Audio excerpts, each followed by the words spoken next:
তিমির বমি, যাকে অ্যাম্বারগ্রিস বলা হয়, সেটি কেন এত মূল্যবান? এটি সাধারণ কোনো এক বস্তু নয়। ওষুধ থেকে শুরু করে দামি সুগন্ধি তৈরিতে এর ব্যবহার অনস্বীকার্য। তবে এই অ্যাম্বারগ্রিস কোথা থেকে আসে, কেন এটি এত দামি, আর এটি কিভাবে সমুদ্র থেকে মানুষের কাছে পৌঁছায়?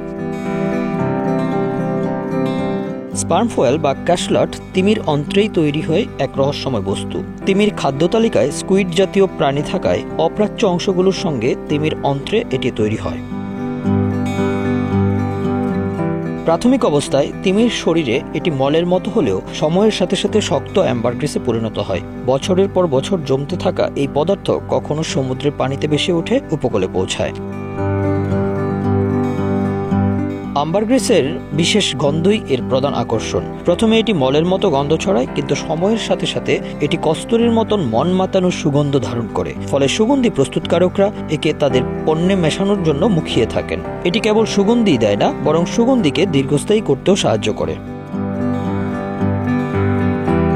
এই মূল্যবান পদার্থকে বিজ্ঞানীরা ভাসমান সোনা বলে আখ্যা দিয়েছেন। এর বিরলতা এবং ক্রমবর্ধমান চাহিদার কারণে দাম আকাশ ছোঁয়া। সম্প্রতি কক্সবাজারের শাহপুরের দ্বীপ থেকে 8 কেজি 390 গ্রাম অ্যাম্বারগ্রিস সহ এক যুবককে আটক করে বিজিবি। এর বাজার মূল্য ছিল প্রায় 21 কোটি টাকা। বাংলাদেশে এর বিক্রি নিষিদ্ধ বলে অনেকেই কালোবাজারের চেষ্টা করে।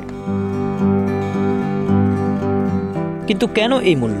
ন্যাশনাল জিওগ্রাফিকের মতে, পারফিউম তৈরির বিশেষজ্ঞ যদি এর গন্ধ পছন্দ করেন, তাহলে অ্যাম্বারগ্রিসের আউন্স প্রতি মূল্য হতে পারে কয়েক হাজার ডলার। এর মধ্যে থাকা আমব্রেইন নামক গন্ধহীন এক ধরনের অ্যালকোহলই মূলত পারফিউমের গ্রান্ডকে স্থায়ী করতে সাহায্য করে। সবচেয়ে মূল্যবান হল সাদা অ্যাম্বারগ্রিস, যা সেরা মানের সুগন্ধি তৈরিতে ব্যবহৃত হয়।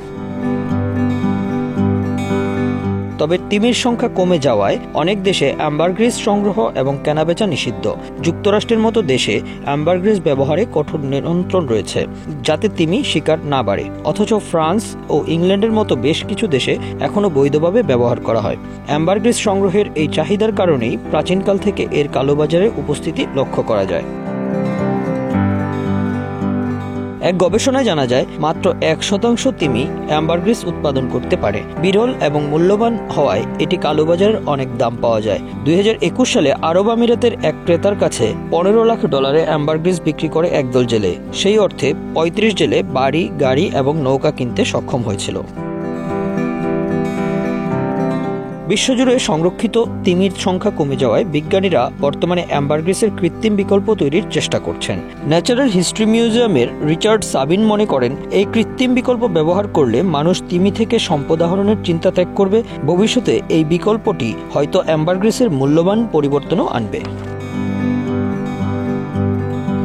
তিমির বমি বা অ্যাম্বারগ্রিস একটি বিস্ময়কর এবং বিরল সম্পদ, যার গন্ধ এবং সংরক্ষণশীল গুণাবলী পারফিউম দুনিয়ায় মূল্যবান করে তুলেছে। তবে এটি সংগ্রহের পেছনের রহস্য এবং এর চড়া দামের কারণে আমাদের কাছে চিরকালই এক আকর্ষণীয় গল্প হয়ে থাকবে। Bangla affairs news desk.